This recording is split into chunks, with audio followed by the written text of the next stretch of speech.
have to make it so that you don't feel the hostile environment, and you have to make sure that it's not there. So you have to be able to be firm in yourself and firm in what you believe in and say no. Don't disrespect me. If I think I've making anyone feel uncomfortable, I'll stop because I treasure my job and I would never want to make anyone feel uncomfortable. So tell me, is it me?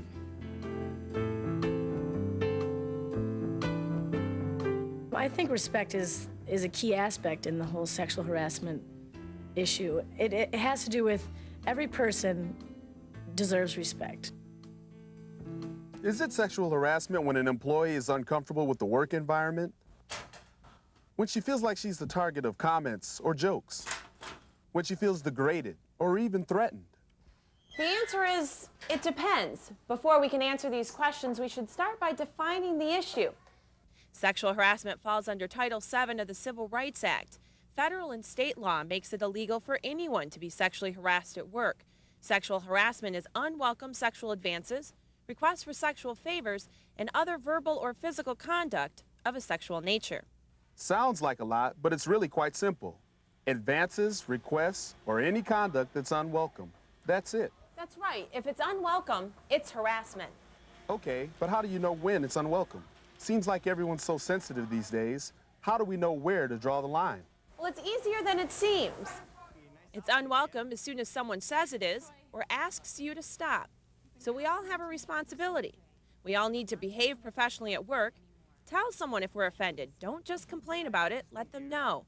And you need to stop if someone tells you your behavior has offended them. I have respect for my coworkers. I have respect for my customers. I expect it back. Respect is knowing the parameters of what makes people feel uncomfortable.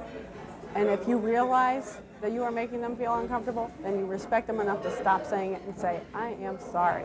I did not realize that I made you feel that way. You have to think about if you put yourself in their situation, like would you like someone doing that to you? And if that answer is no, then you should stop. And that's all there is to it. Okay, but we still haven't defined what sexual harassment is exactly. There are two kinds. You want to take the first one? Sure. The first is known as quid pro quo, which means this for that. You're a hard worker. Lots of talent on the job.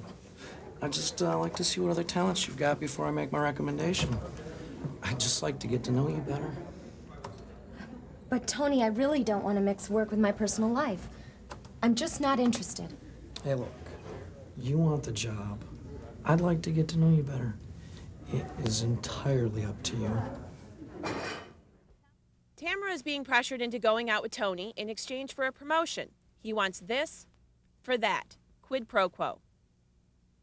The other form of harassment is called a hostile work environment. Someone's job is interfered with because the workplace is intimidating, offensive, or hostile.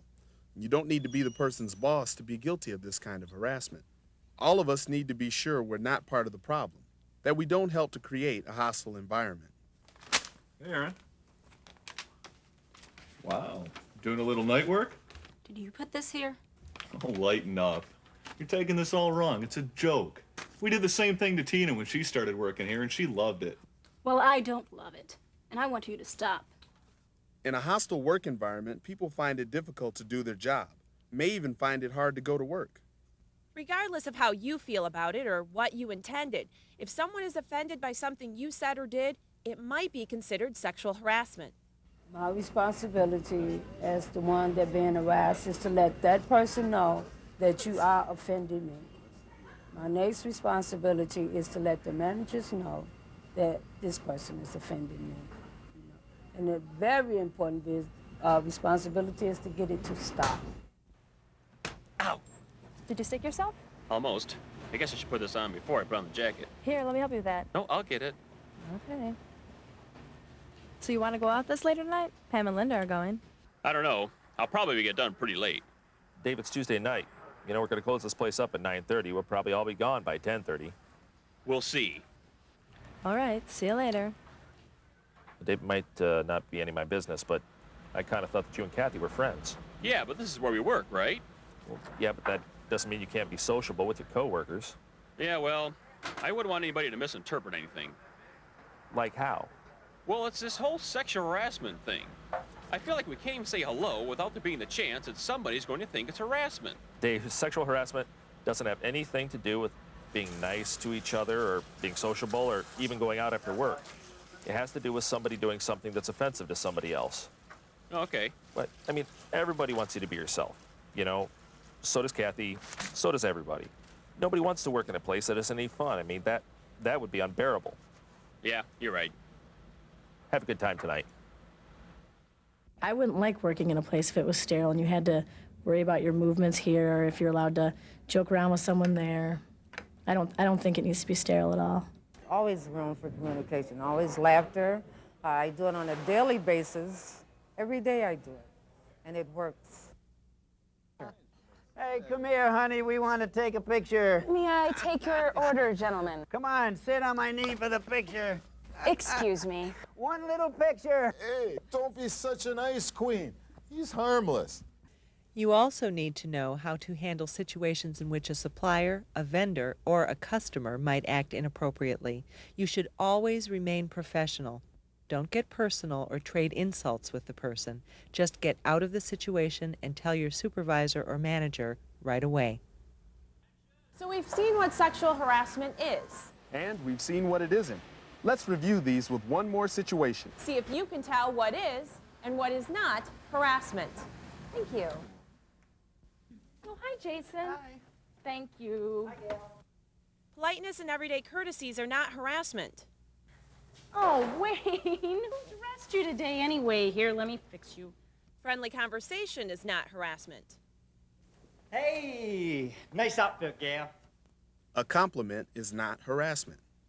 Unless someone asks you to stop. Troy, look, you've been complimenting me every single day. I'm not taking it as a compliment anymore. I'd like you to stop. But I just think you're... No, however you mean it, this is the end of it right now. Okay. I'm sorry. All right. See you in the dining room. Yeah. Gail did the right thing. She told him to stop. And it looks like Troy got the message. Better cool it. Not everyone is comfortable asking someone to stop offensive behavior.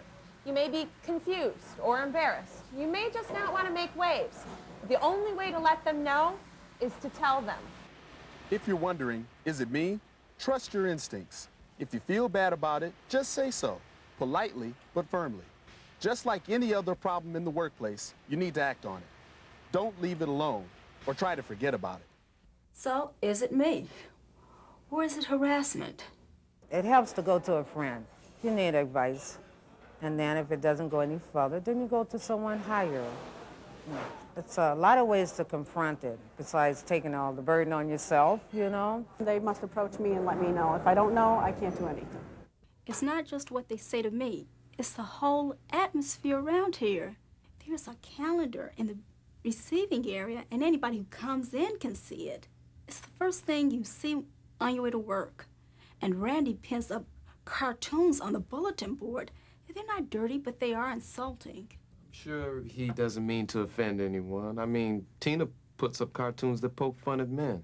You know, they both kind of have this running gag going on, and, well, maybe it is getting a little out of hand. Yeah, it's not funny. Follow up and make sure the complaint is resolved to your satisfaction.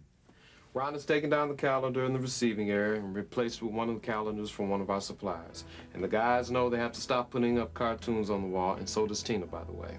Good. And no jokes, no comments. That sounds good.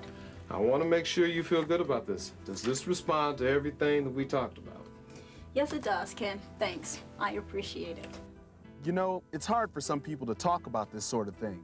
No one wants to be thought of as a complainer. But from this example, we can tell that speaking up is the right thing to do. It helps. It gets things resolved. Good for her. Good for them. They're learning how to work together, like us. Like me, you mean? I'm still working on you. Come on.